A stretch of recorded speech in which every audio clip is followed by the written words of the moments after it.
Hey everyone, it is homemade hot sauce time.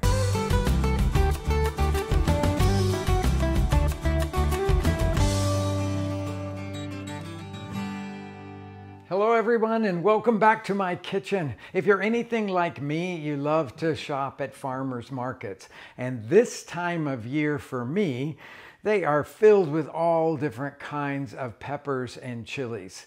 So I'm going to show you how to make one of my very favorite hot sauces. Now this is not a salsa, this is like a hot sauce that has vinegar in it that you would store in your refrigerator. And it's very versatile and it just keeps for months and months and months. I'm going to make it with habanero chilies because I love their flavor, their aromas, but there are all kinds of orange chilies that you'll find in your farmer's market like this. This is like what we would call a güero chili in Mexico, except it's one that turns orange, not yellow, when it's very ripe. Of course, these are the habanero chilies that I'm going to be using, but when I was at the farmer's market last weekend, there were just all kinds of orange chilies to choose from. Now, I say orange chilies for this because we're going to make an orange hot sauce, and it is going to have some carrot in it. So I'm going to start, well, first I should start by roasting garlic here. And I have 5 cloves of unpeeled garlic, and I'm going to put it in this skillet that I have set here over medium heat. And I'm just going to turn them for about 10 minutes or so. As they get little black spots on the outside and they soften a lot, we want them to be completely soft. You've probably seen me do my quick blanch in the microwave. I'm not doing that this time because I want to get a little bit of char on these, a beautiful roasted garlic flavor. So now on to this carrot, which has been peeled here. And I'm going to just take the little bits of piece off the top and bottom here. And I want to cut up a half a cup of this. It'll take most of a medium carrot here to get that. Let's just see what that looks like here. I'm giving you actually a volume measure for this just because I want to make sure that if you have a large carrot or very small carrots, you'll still end up with the right quantity here. That carrot was exactly a half a cup there. And then I want a half a cup of onion as well. I'm going to take the ends off of this one just like I did with the carrot, cut it in half, and I don't think it's going to take a whole half of this, but I'm going to go ahead and start the cutting here because I can always find a home for some leftover onion in my style of cooking. It'll probably be about that much of it. Just scoop that in here. There you go. I got a little bit of leftover onion that I'll just set right over there. And then I'm going to put that into a small pan, about 1 quart pan here. Now I've poured out 1 cup of apple cider vinegar here, and I'm going to dilute that by half with water. So that will go from 1 cup to 2 cups here. And I will fill that up. That will go in here with the onion and the carrot.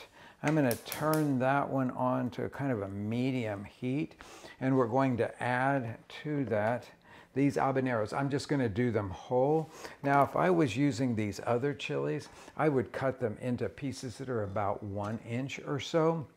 You can take the seeds out if you want to, but there's no need to. You just want to make sure to take the stems off. Once this comes to a boil, then I will cover that partially, just put the lid on like that so we don't get much evaporation here. But once it comes to a boil, I'll put the top on and let that simmer until the carrot is tender. That should take somewhere around 10 minutes. I'll meet you back then. So everything's ready here. I actually let them cool down a little bit so they would be easier to work with. It's certainly easier to blend things when they are cooled off a little bit. It's still kind of lukewarm, I would say. But I'm going to peel this garlic, and you'll notice that in this technique for roasting garlic, this Mexican technique for roasting garlic, that the skins will come right off of them. But you have to, I always start at the end where the root was because it's easier then to get that off. you can sort of just pull it right there and it will release everything. Okay. Now we've got all that. I'm going to get rid of these guys over here and put our roasted garlic into the blender jar. I will uncover the simmered habaneros with the carrots and the onion, and then we'll just go over here to this. I'm going to sort of pour them in, but I'm also going to use a pair of tongs because I don't want to have a big mess on my hands here.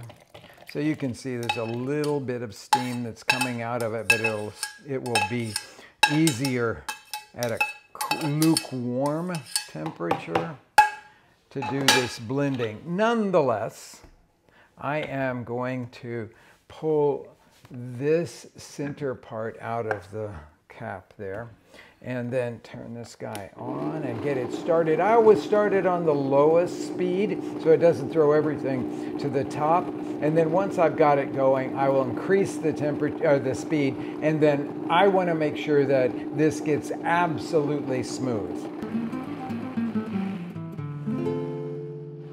I didn't fill you in though.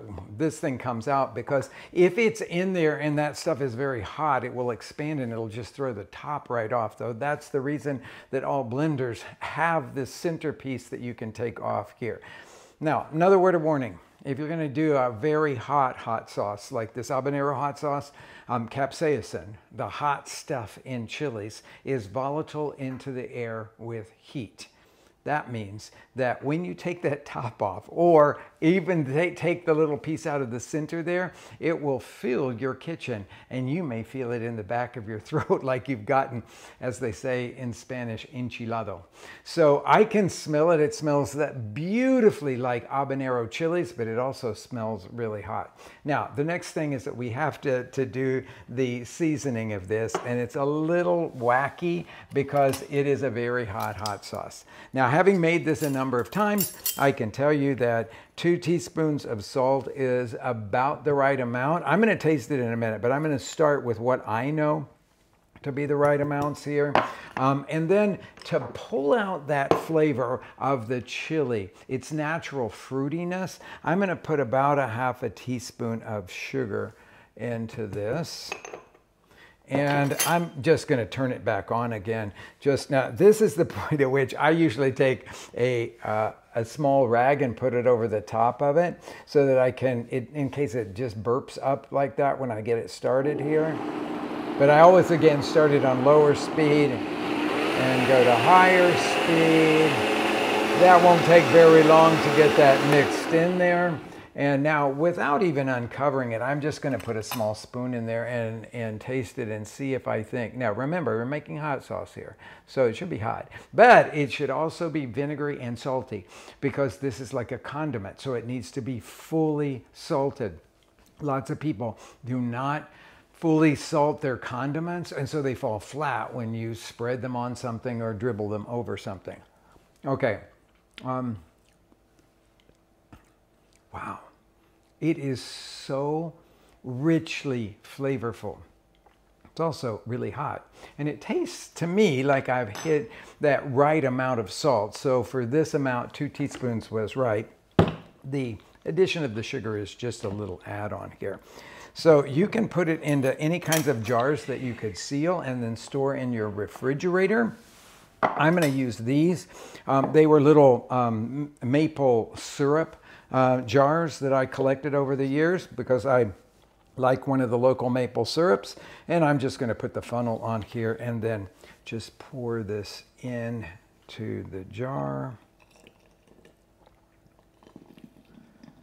And then once you get this full, you don't want to leave much head space in this hot sauce because you want all the air to be out of this. So I'm going to go all the way up to there and set this guy off to the side. Give it a couple of wraps on the countertop, and then I can put this back on the top. And then it's ready to label and store in the refrigerator. Have fun making hot sauce.